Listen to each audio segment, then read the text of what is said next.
క్యాప్సిన్ టమాటా కూర వండుతున్నానండి. దానికి కావాల్సిన సామగ్రిలు చూడండి. క్యాప్సిన్, టమాటాలు, ఉల్లిపాయలు, పచ్చిమిరపకాయలు, కొత్తిమీర ఇవన్నీనండి.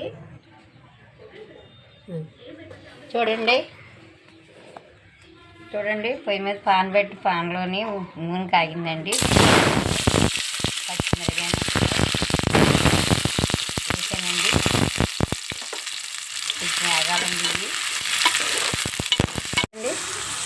ఉల్లిపాయ ముక్కలు, పచ్చిమిరపకాయ ముక్కలు, క్యాప్సిన్ మగ్గిందండి కొంచెం. ఇప్పుడు టమాటా ముక్కలు వేస్తున్నాను చూడండి. ఇప్పుడు ఈ టమాటా ముక్కలు కూడా బాగా మగ్గాక చూడండి, బాగా మగ్గింది కదండి. ఇప్పుడు చిటికెడు పసుపు అండి. ఇప్పుడు కావాల్సినంత కారం అండి.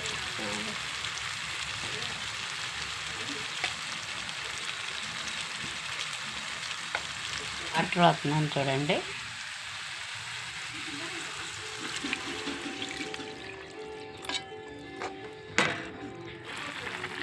క్యాప్సిన్ టమాటా కూర ఉడుకుతుందండి. చాలా కర్రీ తయారైందండి.